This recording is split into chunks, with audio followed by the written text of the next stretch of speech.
Good evening. आज का हमारा टॉपिक है हिंदी व्याकरण का, बहुत ही इम्पोर्टेंट है, अलंकार। अलंकार अलंकार से आशय ये है कि जिस प्रकार कोई स्त्री गहनों को धारण करती है या श्रृंगार करती है तो उसकी सुंदरता क्या होता है, बढ़ जाती है। वैसे ही जब हम कविता में ऐसे शब्द और ऐसे अर्थ प्रयुक्त करते हैं जिससे काव्य की शोभा बढ़ जाती है तो उसे हम अलंकार कहते हैं।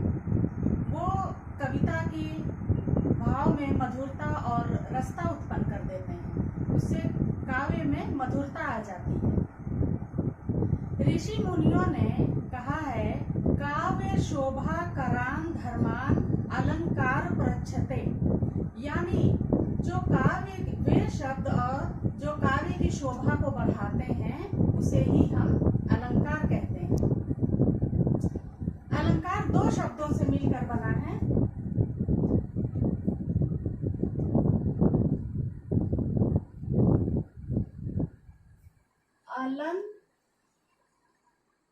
अलंकार,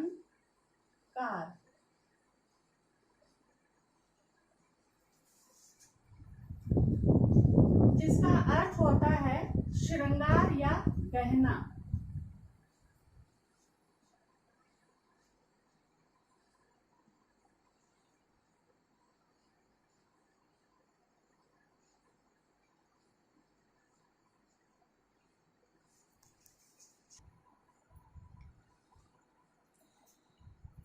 ये अलंकार जो है वो हिंदी व्याकरण का बहुत ही इम्पोर्टेंट है। इसमें सीटेट में क्वेश्चन पूछे जाते हैं, ऐसे पूछे जाते हैं जैसे मान लीजिए कि कोई कविता का, किसी कवि का कोई कविता दे दी गई 2 लाइन 3 लाइन, और उसमें से पूछा जाता है कि इसमें किस अलंकार का प्रयोग हुआ है, तो ये उसमें से बताना पड़ता है। तो जब अगर हमको अलंकार के बारे में पता रहेगा तो हम आसानी से उसमें पहचान लेते हैं कि ये कौन सा अलंकार है। अब हम आपको आज ये बताएंगे कि अलंकार की टाइप्स कितनी होती है। अलंकार 2 प्रकार के होते हैं। पहला है आपका शब्दालंकार,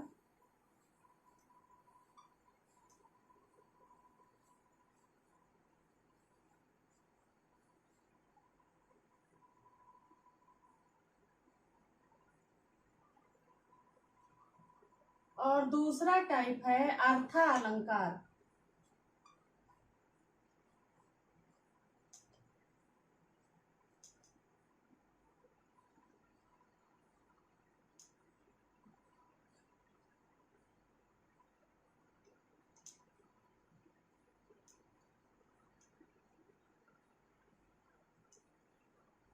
ये आपके 2 टाइप्स हो गई, शब्दालंकार और अर्थालंकार।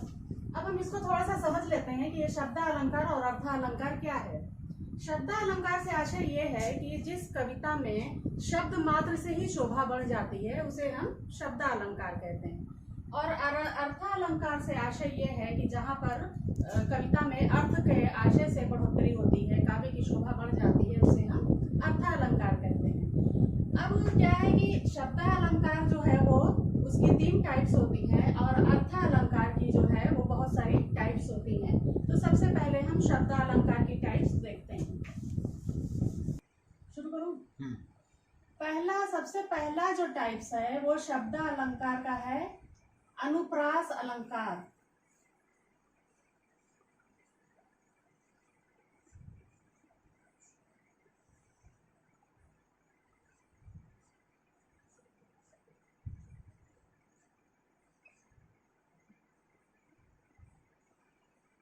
पहली टाइप्स है अनुप्रास अलंकार।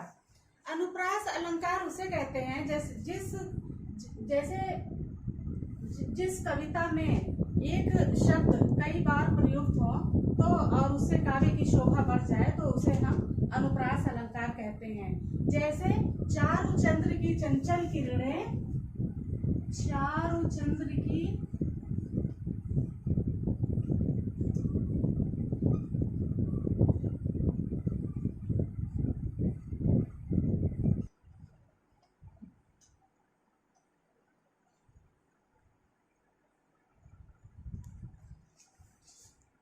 चारों चंद्र की चंचल किरणें खेल रही हैं जल स्थल में। जैसा कि मैंने आपको बताया कि अनुप्रास अलंकार में जब एक शब्द कई बार आते हैं तो अनुप्रास अलंकार होता है। तो यहाँ पर च की आवृत्ति देखिए कई बार हुई है। चारों में च है, चंद्र में च है और चंचल में भी च है। यहाँ पर च की आवृत्ति क्या है, बार बार हो रही है। तो ये अनुप्रास अलंकार हुआ। चारों चंद्र की चंचल किरणें खेल रही हैं जल स्थल में। अब दूसरी जो टाइप्स है वो है यमक अलंकार। दूसरी टाइप जो है वो है यमक अलंकार। जब कहीं पे ऐसे शब्द जो दो बार प्रयुक्त हो और दोनों का अर्थ भिन्न भिन्न हो तो वहां पर क्या है, यमक अलंकार होता है। जैसे है काली घटा का घमंड घटा। घटा क्या है, यहाँ दो अर्थ में लिया गया है। एक बार तो काली घटा है यानी काली घटाएं, और काली घटा का घमंड घटा। दूसरा घटा का अर्थ क्या है, मतलब कमी हो गई, घट गया। तो दोनों के अर्थ भिन्न भिन्न हुए। इसी प्रकार दूसरा उदाहरण है आपका कनक कनक ते 100 गुनी माँ दत्ता अधिकाय वा खाए बौराए जा वा पाए बौराए। यहाँ पर कनक कनक का अर्थ दो बार, जैसे ये आपका है, मान लीजिए कनक कनक,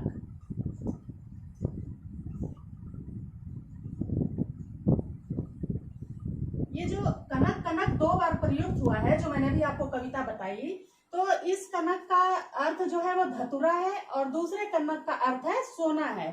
तो ये दोनों अर्थ भिन्न भिन्न हुए, इसलिए यहाँ पर यमक अलंकार हो गया। अब तीसरी टाइप्स मैं आपको बता रही हूँ। तीसरी टाइप्स है श्लेष अलंकार।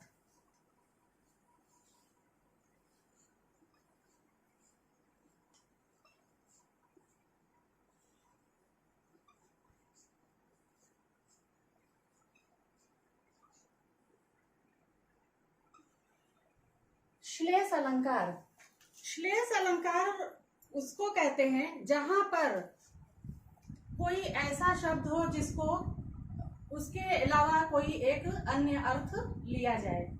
जैसे मान लीजिए आपका उदाहरण के रूप में है कि रहीमन पानी रखिए बिन पानी सब सून, पानी गए न उबरे मोती मानस चून। रहीमन,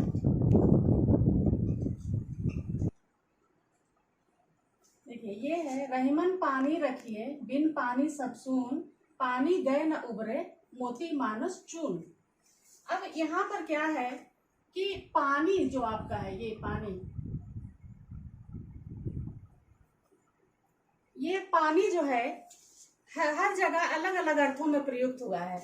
जैसे जिस रहीम बता रहे हैं कि जिस प्रकार चून यानी आटा को गीला करने के लिए पानी आवश्यक है और मोती की आभा भी पानी से ही होती है, उसी प्रकार पानी रखिए, मतलब मनुष्य को भी अपने व्यवहार में विनम्रता रखना चाहिए, वही मनुष्य की शोभा है।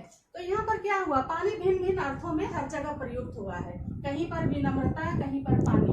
तो इसका जो डिफरेंट मतलब अलग अर्थ प्रयुक्त हुआ अलग अलग, तो वो जो है वो श्लेष अलंकार हो गया। ये आपको मैंने शब्द अलंकार की 3 टाइप्स बता दी, अनुप्रास, यमक और ये श्लेष अलंकार। अब हम आपको बताएंगे कि अर्थ अलंकार की कितनी टाइप्स। जो है वो है उपमा अलंकार। अर्थ अलंकार की पहली टाइप जो है वो उपमा अलंकार। उपमा अलंकार हम उसे कहते हैं जैसे हम किसी वस्तु या किसी की भी तुलना जब हम किसी दूसरे से करते हैं, उसमें समानता पाई जाती है दोनों में, तो हम उसकी तुलना करते हैं। जैसे हरि पद कोमल कमल से, यहाँ पर क्या है, हरि के पैरों की तुलना कमल से की गई है कि उनके पैर जो है वो कमल के फूल के समान कोमल है। हरि पद कोमल कमल से।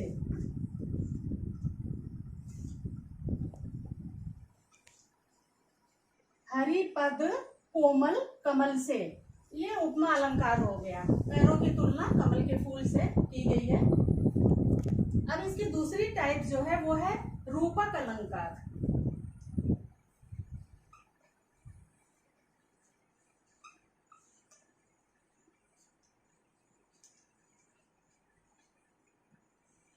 दूसरी टाइप जो है वो रूपक अलंकार।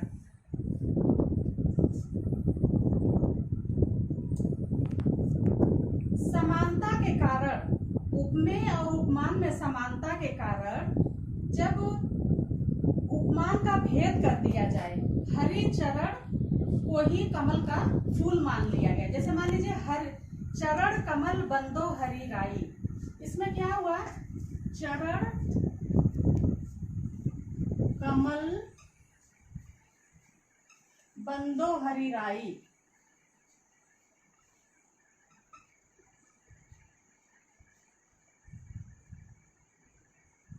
राई, चरण कमल बंदो हरि राई। यहाँ पर से क्या है, कोई भेद नहीं है, उपमेय उपमान दोनों है। यानी जो हरि के चरण कमल बंदो हरि राई, उनके रूप जो है वो, पैर जो है वो, चरण जो है वो कमल की तरह है, कमल का रूप है। मतलब उसमें क्या है, आपको उपमा अलंकार में क्या है, उदाहरण दिया। इसमें क्या है, चरण कमल रूप एक जैसा है, उनके पैर जो है वो कमल का रूप है, तो ये रूपक अलंकार हो गया। अब हम आपको तीसरी टाइप्स बताएंगे, संदेह अलंकार।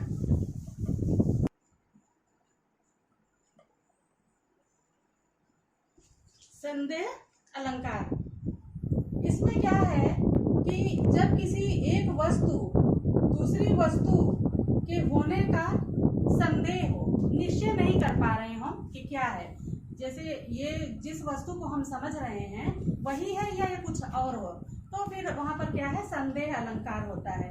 जैसे यह काया है या शेष उसी की छाया, क्षण भर उसकी कुछ समझ न आया।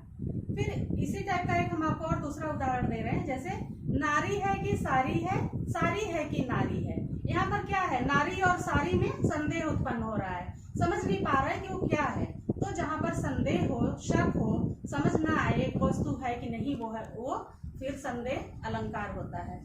इसके बाद चौथी टाइप जो है वो है अतिशयोक्ति अलंकार। अतिशयोक्ति अलंकार, अतिशयोक्ति जैसा कि नाम से ही स्पष्ट है, अतिशयोक्ति का मतलब होता है कि झूठ, किसी चीज को बढ़ा चढ़ा के कहना। तो इस नाम से ही आपका स्पष्ट हो रहा है। तो जब हम काव्य में बहुत बढ़ा चढ़ा के किसी वस्तु या घटना का वर्णन करते हैं तो वहां पर अतिशयोक्ति अलंकार है। जैसे मान लीजिए इसका उदाहरण है कि हनुमान की पूंछ में लगने न पाई आग, लंका सगरी जल गई, गए निशाचर भाग। तो यहाँ पर आपके कविता से पूरा स्पष्ट हो रहा है कि हनुमान की पूंछ में आग भी नहीं लगी और लंका जो है वो आग से पूरी जल गई, और वहाँ जो भी राक्षस और बंदर मतलब जो भी थे सब भाग गए।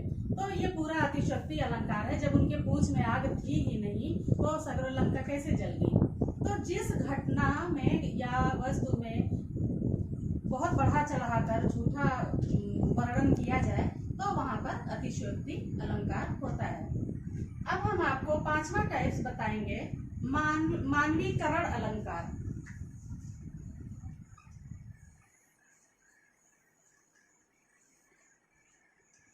करण अलंकार, मानवीकरण अलंकार वो है जब किसी निर्जीव वस्तु को मानव रूप देकर मानव द्वारा किए जाने वाले गतिविधियों को कर्ता मान लिया जाता है, तो वहां पर मानवीकरण अलंकार होता है। हम आपका इसको उदाहरण दे रहे हैं, बीती विभावरी जागरी नागरी।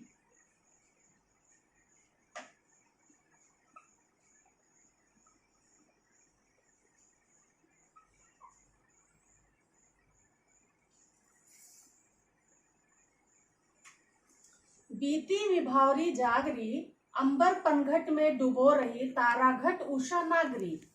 ये जो यहाँ पर बीती विभावरी जागरी, सखी जो है वो अपनी सखी को संबोधित कर रही है, बोल रही है कि उठो, बीती भारी जागे, अंबर पनघट में डुबो रही ताराघट उषा नागरी। तो यहाँ पर जो उषा और पनघट में डुबो रही है घट और जागरी, वो अपनी सखी को नहीं संबोधित कर रही है। यहाँ पर आशा कुछ और है। यहाँ पर कवि ने देशवासियों को संबोधित किया है, वो देशवासियों को जगाने की बात कर रहा है। सखी बताया गया है लेकिन वो देशवासियों को संबोधित कर रहा है। तो ऐसी बहुत सी कविताएं होती हैं जो लिखा कुछ और होता है लेकिन उसको जो मर्मीकरण है वो कहीं और संबोधित रहता है निर्जीव वस्तुओं से। जैसे मान लीजिए आपका पनघट और ये सब निर्जीव है लेकिन देशवासियों को संबोधित किया गया है, तो ये मानवीकरण अलंकार है। अब हम आपको छठवीं टाइप्स बताएंगे, उत्प्रेक्षा अलंकार। छठवीं टाइप्स है आपका उत्प्रेक्षा अलंकार। किसी विशेष गुण धर्म आदि की समानता के कारण किसी रूप की कल्पना की जाती है, वैसा ही होने की संभावना प्रकट की जाती है, तो वहां पर उत्प्रेक्षा अलंकार होता है। मतलब कहने का आशय ये है कि जब किसी वस्तु की कल्पना की जाती है और हम ऐसा इमेजिन करते हैं, मतलब कल्पना करते हैं कि ये उसके जैसा है, तो फिर वहां पर उत्प्रेक्षा अलंकार होता है। इसको पहचानने का बहुत हम आपको आसान तरीका बता रहे हैं। उस कविता में जनु, मनु, ज्यों, मनहु, तो इस तरह का जब वर्ड वहां पे आएगा तो साफ ही आपको मतलब समझ में आएगा कि ये उत्प्रेक्षा अलंकार है। हम आपको इसका एक उदाहरण बता रहे हैं, जैसे सोहत ओढ़े पीत पटे श्याम सलोने गार मनहु नीलमणि शैल पर अपनी पयो प्रभार। तो यहाँ पर जो है वो बताया जा रहा है कि सोहत ओढ़े पीत पटे श्याम सलोने गार मनहु नीलमणि शैल पर अपयो प्रभार। मतलब जब श्री कृष्ण को बता रहे हैं कवि कि जब वो पीला वस्त्र धारण करके तैयार हो जाते हैं तो ऐसा प्रतीत होता है जैसे भोर के वक्त नीलमणि शैल सुशोभित हो रहा है। तो उन्होंने श्री कृष्ण को ऐसा मतलब कल्पना किया, ऐसा उनको प्रतीत हुआ कि जैसे नीलमणि शैल सुशोभित हो रहा है, तो ये आपका उत्प्रेक्षा अलंकार हो गया है। अब हम आपको बताएंगे सातवीं टाइप्स, विभावना अलंकार।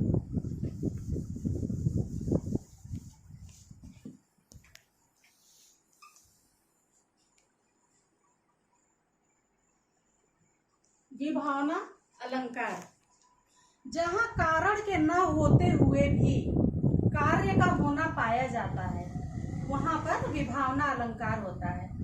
जहाँ कारण नहीं, मतलब जैसे कोई वहां पे कारण नहीं है लेकिन फिर भी ऐसा प्रतीत हो रहा है कि कार्य हो रहा है, तो वहां पर विभावना अलंकार होता है। इसका हम आपको एग्जांपल दे रहे हैं। बिना पग चले,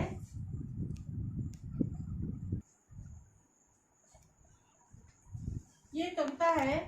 बिना पग चले सुने बिनु काना, कर बिनु कर्म करे विधि नाना।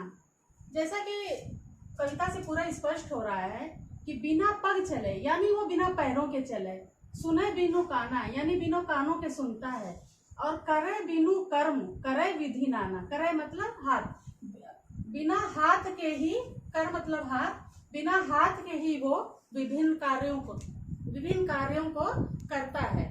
तो ये वहां पर विभावना अलंकार है, यहाँ पर कारण के बिना ही कार्य हो रहा है। अब आपके आठवीं टाइप्स है भ्रांतिमान अलंकार। आठवीं टाइप्स है भ्रांतिमान अलंकार। एक वस्तु को दूसरी वस्तु मान लिया जाए या समानता के कारण दूसरी वस्तु का भ्रम होता है। यहाँ पर ये बताया जा रहा है कि एक वस्तु को दूसरी वस्तु मान लिया जाए, मतलब जो चीज है उसको ना हम समझ के कुछ और समझें। जैसे मान लीजिए कि रस्सी है और उसको हम सांप जैसा इमेजिन करें, तो वहां पर क्या है, भ्रांतिमान अलंकार होगा। समानता के कारण हम, इतनी समानता होती है दोनों में कि हमें भ्रम हो जाता है कि वह दूसरी वस्तु है। इसका उदाहरण हम आपको बता रहे हैं एक और। बिल विचार कर नाग शुंड में घुसने लगा विषैला सांप, काली ईख समझ कर विषधर को उठा लिया तब गज न आग। मतलब सांप जो है वो नाग शुंड में घुसने लगा, उसको वो बिल समझ लिया, और गज यानी हाथी जो है उसको काली ईंख मतलब सूखा हुआ ईंख समझकर उसको उठा लिया। उसको भ्रम हुआ कि ये काली ईंख है और उसने विषधर सांप को उठा लिया। तो जहाँ पर भ्रम होता है वो भ्रांतिमान अलंकार होता है। अब हम आपको बताएंगे आखिरी टाइप्स, नवी टाइप्स, अनुयुक्ति अलंकार।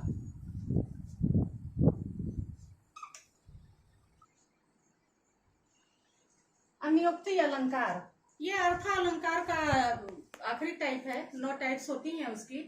तो अनुयुक्ति अलंकार का मतलब यह है कि जब काव्य में प्रयुक्त वस्तु वो परिस्थिति का वर्णन किसी और अनुपस्थित मतलब जो वहां पे ना हो उस वस्तु अथवा परिस्थिति के माध्यम से किया जाए तो वहां पर अनुयुक्ति अलंकार होता है।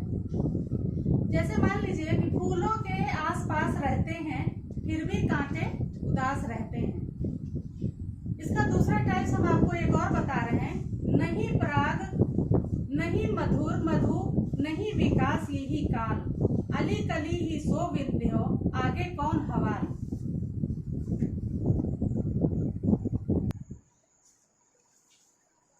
ये नहीं पराग नहीं मधुर नहीं विकास यही काल, अली कली ही सो विंध्यो कौन हवाल, आगे कौन हवाल। मतलब ये कविता जो है वो बिहारी ने लिखा था उस समय जब जयचंद जो है वो अपना मतलब विकास की तरफ ना सोच के और हमेशा घर में रहते थे। तो बिहारी ने ये कविता लिखा, उनकी जय सिंह और उनकी पत्नी के बारे में ये बताया गया है। लेकिन यहाँ पर क्या है, इसका ये मधुर और पराग और अली के माध्यम से भौरा और फूल और कली का न बता करके ये एक अन्य वर्णन है। ये मतलब राजा जयचंद और उनकी पत्नी का वर्णन है। तो ये तो मतलब राजा का वर्णन हो गया, यहाँ पर उससे कोई संबंध नहीं है। तो जब इस तरह का कोई इस जो वहाँ पर है उस अर्थ को न कर लेकर कहीं और अलग से अर्थ ले लिया जाता है तो वहाँ पे अनुयुक्ति अलंकार होता है। तो आज का हमारा जो ये अलंकार है बहुत ही इम्पोर्टेंट टॉपिक है व्याकरण का हिंदी में, और इसमें से 1-2 क्वेश्चन तो आ ही जाते हैं।